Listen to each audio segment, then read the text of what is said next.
primo trofeo di Costa Runjic con l'Udinese. Volevo iniziare così, te l'avevo detto, e sottolineo primo. E chiudiamo qui la battuta, torniamo a parlare di cose serie. Prima edizione della Friuli Venezia Giulia Cup, prima vittoria dell'Udinese in questo torneo che ha organizzato gli stessi, un torneo comunque di prestigio con Barcellona e Nottingham Forest. Davide, al di là dell'aspetto organizzativo, è stato veramente un bel torneo, secondo me organizzato molto bene, complimenti a tutte a partire dalle istituzioni, dalla regione udinese, eccetera, eccetera. Ma anche sul campo abbiamo avuto delle belle risposte. Partiamo forse dalla partita che ci ha dato più risposte. Udinese Nottingham Forest, ok, che l'Udinese magari aveva forse la formazione quasi totalmente titolare, no? Mentre il Nottingham aveva qualche defezione dovuta anche magari anche qualche infortunio. Però l'Udinese ha giocato calcio, ha giocato bene, concreta, verticale, solida, risultatista, ma anche che ogni tanto dava spettacolo. Forse è quello che ci aspettavamo al terzo anno di Runjic. Sì, diciamo che chiaramente è comunque un impegno di precampionato dove vanno soppesati, come ha detto il mister, tutti i fattori e anche gli avversari che comunque avevano i loro carichi e hanno fatto le loro rotazioni. Detto questo, credo che sia un test che conferma quanto di buono ho già cominciato a vedere comunque nelle ultime amichevoli, perché se è vero che questa è la prima amichevole che effettivamente l'Udinese riesce a vincere, è altresì vero che contro probabilmente Trabzonspor, almeno contro Trabzonspor e Mainz, avrebbe meritato un risultato un po' diverso per quanto visto, soprattutto con la formazione, quando ha giocato la formazione titolare. Contro il Mainz è stato un primo tempo veramente bello, dove solo un'ingenuità ti ha portato ad andare sotto. Contro il Trabzonspor un'altra ingenuità ti ha portato sotto e le riserve non sono riuscite poi a insaccare quando hanno costruito delle occasioni da gol. Quindi è un Udinese che conferma un buon lavoro in fase come dire, in fase di proposizione, in fase di costruzione del gioco. Oggi non ha commesso ingenuità di dietro, e questa è la cosa forse ad oggi più importante, perché comunque non abbiamo visto le linee difensive titolari né nella prima gara e neanche nella seconda, e aver mantenuto comunque un certo grado di compattezza senza commettere errori banali che permetterebbero a qualunque avversario di segnare, l'abbiamo visto, è già un ottimo un segnale, un bel viatico per gli primi impegni ufficiali. E poi l'aver ritrovato Nicolò Zaniolo, no Davide? Un po' lui si è preso la scena questa sera, MVP del torneo, ha anche parlato e anche ha parlato bene. No, innanzitutto ho fatto un mea culpa, ho sbagliato anch'io quest'estate, cioè dal mio punto di vista, nella mia parte, in quello che potevo fare io, anch'io ho sbagliato. Però magari questa cosa che fa parte del percorso, sappiamo, no? Le trattative per il rinnovo, Sebastiano Esposito Cagliari, cioè sono cose che succedono nel calcio, non è un unicum di certo, però da queste cose si può tornare più forti di prima, come da un infortunio. Sappiamo che Nicolò Zaniolo con infortuni ha purtroppo una storia lunga e l'abbiamo visto mentalmente concentrato, ma io l'ho visto al centro ancora di più tecnico del gioco dell'Udinese, perché se prima era più un giocatore che arretrava per venire a cercare palla quasi come per voler entrare in partita, perché la toccava poco, perché la toccava sempre spalla alla porta, perché non riusciva a incidere, adesso è quasi come se fosse lui a dare fluidità a tutto questo ripetiamo, buona base, perché qua rubo le parole di Runic, è una buona base su cui costruire, perché ovviamente è un test estivo e tutto. Però io oggettivamente non mi sarei aspettato di vedere l'Udinese vincere il trofeo, prima cosa. Chiaro. Seconda cosa, non mi sarei aspettato di vedere l'Udinese vincere convincendo tanto bene, dando spettacolo col Nottingham. E poi chiudo e ti do la parola anche per dopo aprire il secondo discorso. Non mi aspettavo di vincere il trofeo, cioè vedere l'Udinese vincere il trofeo con gol di Baio. E quindi capisci, è una serie di basi positive da Zaniolo eccetera eccetera su cui costruire. Sì, diciamo che oggi abbiamo visto uno Zaniolo, azzardo un paragone, forse più in versione Toven di altre volte. L'abbiamo visto veramente cercare di dare là la manovra, di cercare di costruire quel qualcosa di inaspettato dalla difesa del Nottingham. Abbiamo visto fare un colpo di tacco volante, abbiamo visto fare una serie di dribbling in percussione. È uno Zaniolo che inevitabilmente, avendo la 10 sulle spalle, avendo comunque ricevuto la fiducia di tutto l'Udinese, quest'anno è chiamato ad essere ancora di più leader tecnico rispetto all'anno scorso. L'anno scorso era un po' la fase 1, la fase del recupero, del ritrovamento del vero Sì, Zaniolo, condivido. del ritrovamento di uno Zaniolo su certi livelli e su certi ritmi, quindi non dico che qualunque cosa facesse andava bene, però chiaramente gli si dava l'attenuante di aver vissuto un triennio almeno di annate abbastanza problematiche dove non ha giocato poco, non ha trovato continuità, si è allenato magari male perché la squadra di turno sapeva che non avrebbe continuato a puntare su di lui. Viene da un'annata positiva È chiaro che adesso è già nei meccanismi, ha fatto una preparazione quasi al completo, saltando una decina di giorni della prima fase. Ci aspettiamo ora che quei numeri aumentino ulteriormente, ma penso che possa accadere, perché se c'è un reparto che potrebbe subire delle variazioni, toccando ferro, toccando tutto, lì davanti più o meno le gerarchie saranno quelle e i meccanismi saranno quelli per andare poi a costruire il resto dell'annata. È da capire poi se rimarranno quelli, perché è vero che Baio ha fatto Per il gol parlo delle tre vittoria. titolari, eh. Ovviamente i titolari sono loro due, però è chiaro che c'è una rosa da sfoltire, c'è una rosa anche da potenziare, secondo me, più nel reparto della panchina che nel Sì. reparto dei titolari.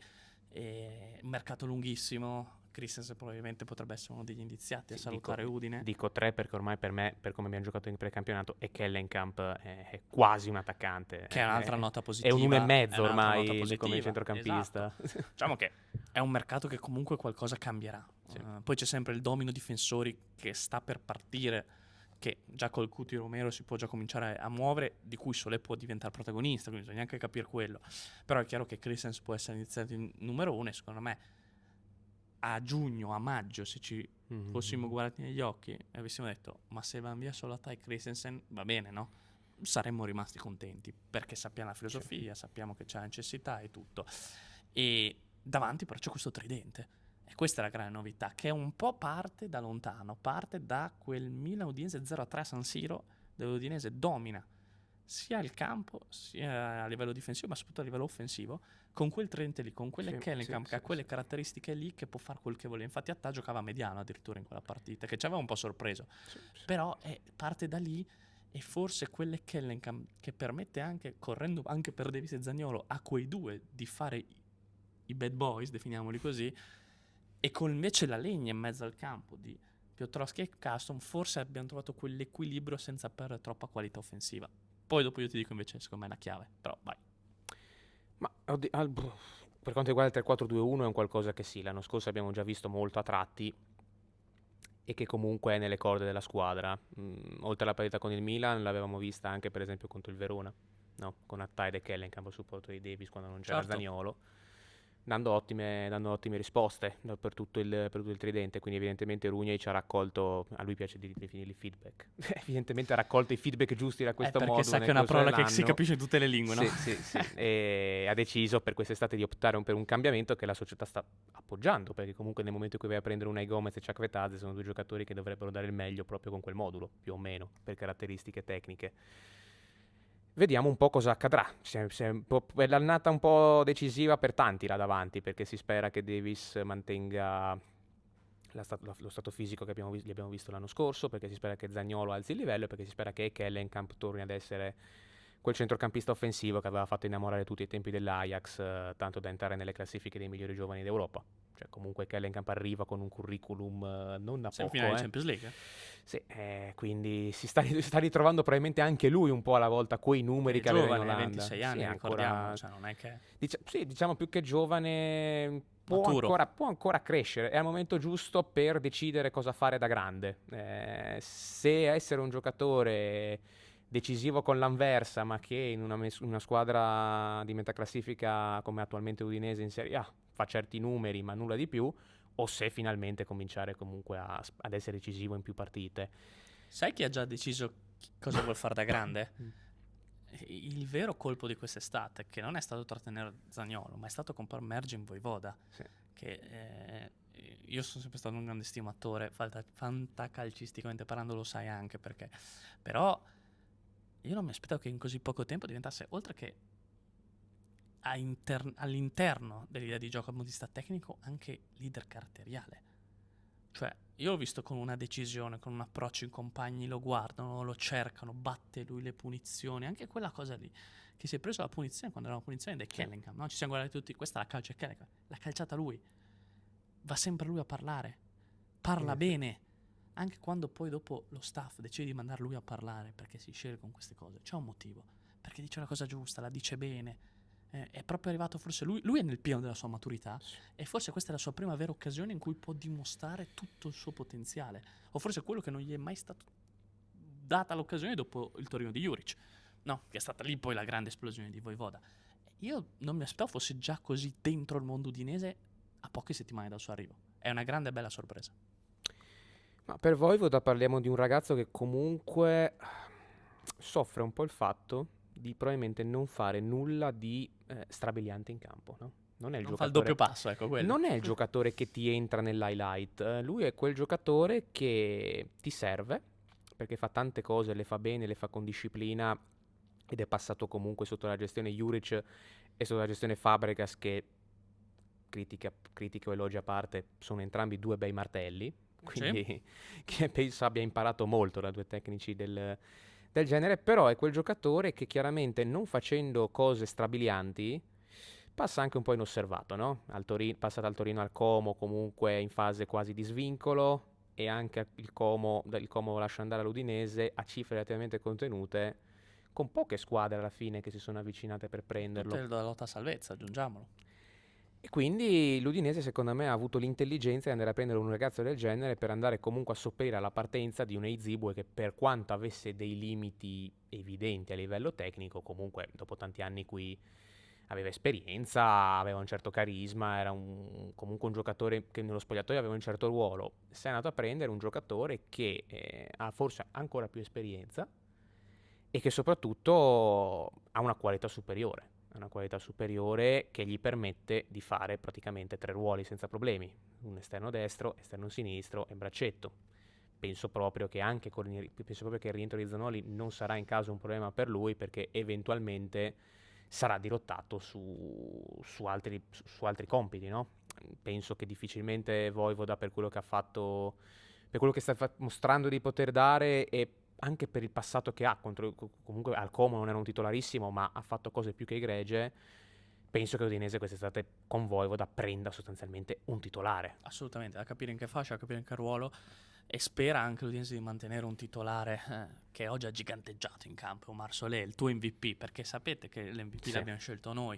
Io ho votato Zaniolo, ma perché... Sì, alla fine mi sono fatto convincere, ho votato anch'io Zaniolo, però volevi votare Solé. ho aspettato tipo l'ultimo minuto prima della deadline per votare perché ero fortemente indeciso tra i due, sinceramente. Con un meme che ha Vabbè. aleggiato la tua nuvoletta fantoziana. Spoiler, per un minuto prima volevo cambiare tutto e votare Bayu, che poi ha segnato, quindi Per sarei il meme stato... avresti vinto. Sarei stato avresti fatto la premiato. giocata del siglo, come si dice, visto che abbiamo affrontato il Barcellona che è spagnolo. Chiudiamo con ovviamente il problema, portiere, perché è vero, Padelli dimostra di essere una garanzia, Piana ha fatto qualcosa di bene, di buono, però è chiaro che serve un portiere per fare un campionato. Un portiere sta arrivando, perché l'Udinese sta accelerando per cercare di trovare un portiere.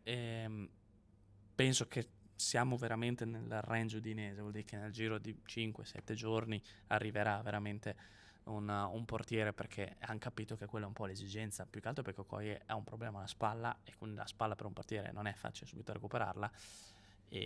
Padelli ti aveva parlato, ti aveva detto che sa bene qual è il suo ruolo, vedete qua il video se volete leggere l'intervista, anzi rivedere l'intervista che ha fatto Davide a Padelli. Però serve un portiere, lui dice ci sta lavorando, ci sono tanti profili giovani, non sarà Selvik probabilmente, quindi bisogna capire un po' se andare a prendere un giovane da far crescere come Chioccia, no? Che avendo la Chioccia Padelli o Coglio titolare, andare a prendere un usato sicuro o andare a prendere un titolare. Questo è un po' il discorso, però ci sono un po' 3 i profili con in testa e penso che, ripeto, tra 5-7 giorni farà all-in su uno di questi 3 e porterà a casa il nuovo portiere dell'Udinese.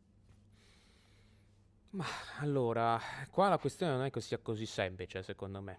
Il che spiega perché comunque per un portiere che fattualmente nel corso dell'annata andrebbe a fare da riserva a Okoye non si è ancora scelto un profilo. Perché comunque se da un lato l'Udinese ha bisogno di un portiere che copra le eventuali assenze di Okoye, che vediamo adesso per quale gara rientrerà, se per la Coppa Italia, se per la prima di Serie A, vediamo un po', perché comunque la spalla, anche se è rientrato in gruppo, la spalla bisogna stare attenti che non ci siano altre problematiche, quindi potrebbe anche vincere la cautela e lo rivediamo nella prima di campionato, però vediamo un po' come ci darà lo staff. Non è un infortunio gravissimo che lo terrà fuori dal campo per chissà quanti mesi, no? Cioè comunque prima o poi tornerà, quindi devi prendere un portiere di un certo tipo, senza contare che comunque hai ancora sotto contratto per esempio Nunziante. Però l'hai mandato in prestito. Che hai mandato in prestito. Calcolare per quest'anno. No, certo, però l'anno prossimo ce lo avrai. E si ritirerà Padelli. Sì, però se prendi un portiere estremamente giovane vuol dire che uno dei due partirà in prestito, perché dovranno giocare.